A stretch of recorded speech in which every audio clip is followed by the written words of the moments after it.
দিয়া লঞ্চ ঘাট আছে, ফেরিঘাট। ওই ফেরিঘাটের মধ্যে দেখলাম একটা বাস একেবারে যখন গেল, কিন্তু দেখলাম ফেরিটার উপরে ওঠার পরে দেখলাম বাসটা উল্টায় একদম পানির মধ্যে চলে গেছে। পানির মধ্যে একদম মনে 2 সেকেন্ডের ভিতরে এটা আস্তে করে ডুবে গেছে। কিছুক্ষণ পরে দেখলাম কিছু কিছু ব্যাগ বাইসা উঠছে, ব্যাগের লোকে কিছু মানুষও বাইসা উঠছে। কিন্তু খবর নিয়ে দেখলাম অনেকগুলা মানুষ বাসের ভিতরে ছিল, মাত্র 4-5 জনের উপরে বাইসা উঠছে। হয়তো আল্লাহ তাদেরকে বাঁচাইছে। প্রায় 60 হাত পানির নিচে বাসটা পড়ে আছে। এমন একটা সমস্যা রে বাবা, সে নিজেও জানে না এখানে গেলে বাসে ডুববা মারা যাইব। আজকের মৃত্যুটা দেখা বাসটা যখন পানির নিচে ডুববা যায়, খবর নিয়ে দেখলাম এটার মধ্যে শিশুর অভাব নাই, অনেকগুলা শিশু ছিল বাসের ভিতরে। সে নিজেও জানতো না। একটা লোকে কয়, ও ভাইয়ের আমার, ও পুলিশ প্রশাসন, আমি এই আমার বাসের ভিতরে আমার সন্তান ছিল, আমার বাগ্নি ছিল, আমরা কিছু পাই আর না পাই আমার সন্তানের লাশটা আমার কাছে উঠাইয়া দেন। এটা কত বড় আর্তনাদের কথা। ও আল্লাহ, নদীতে দেখলাম কোন কি ফেরিঘাট ধরে, হ্যাঁ দোল। আমিও কিন্তু জানি না যে আমি আজকে একাদিতে বলা করে যাবো, হয়তো বা স্পিড বোর্ড দিয়ে আমি তুফানে ফিরা মইরা যাবো কিনা, কিন্তু নিঃশ্বাসের কোনো বিশ্বাস নাই।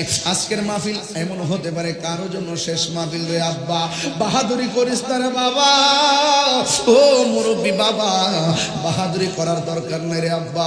নিঃশ্বাসের কোনো বিশ্বাস নাই রে। আমার বাবা চলে গেছে, 6 বছর হয়ে গেছে। কে কোন দিন কিভাবে মারা যাবে কেউ জানে না। ওই দিন দেখলাম ঈদের আগের দিন লঞ্চের ভিতরে মাথা লাগিয়ে দেখলাম একটা লাশ একবার সিফার মধ্যে পইরা একদম শরীরটা ছিলতে ছিলতে ছিলতে ছিলতে অর্ধেক হইয়া কাইটটা যায় নদীর মধ্যে পইরা গেছে। সে নিজেও জানে না এইভাবে নদীর মধ্যে তার মরণ হবে। আজকের মৃত্যুটা দেখা বাসটা যখন পানির নিচে ডুববা যায়, খবর নিয়ে দেখলাম এটার মধ্যে শিশুর অভাব নাই, অনেকগুলা শিশু ছিল বাসের ভিতরে। সে নিজেও জানতো না। একটা লোকে কয়, ও ভাইয়ের আমার, ও পুলিশ প্রশাসন, আমি এই আমার বাসের ভিতরে আমার সন্তান ছিল, আমার বাগ্নি ছিল, আমরা কিছু পাই আর না পাই আমার সন্তানের লাশটা আমার কাছে উঠাইয়া দেন। এটা কত বড় আর্তনাদের কথা। ও আল্লাহ, এমন ভাবে যারা মারা গেছে আল্লাহ তুমি তাদেরকে শহীদের মর্যাদা দান করে দাও। আল্লাহ আমরা রে এমন ভাবে হঠাৎ বিপদে ফালাইয়া মাইরো নাও। আপনারা জবান খুলে বলুন, হায়াতের মালিক কে? এই জন্য কে কোন দিন চলে যাব আমরা জানি না, কার কোন দিন বিপদ আসে আমি জানি না। আজকে আমার বিপদ, কালকে আপনারও বিপদ আসতে পারে।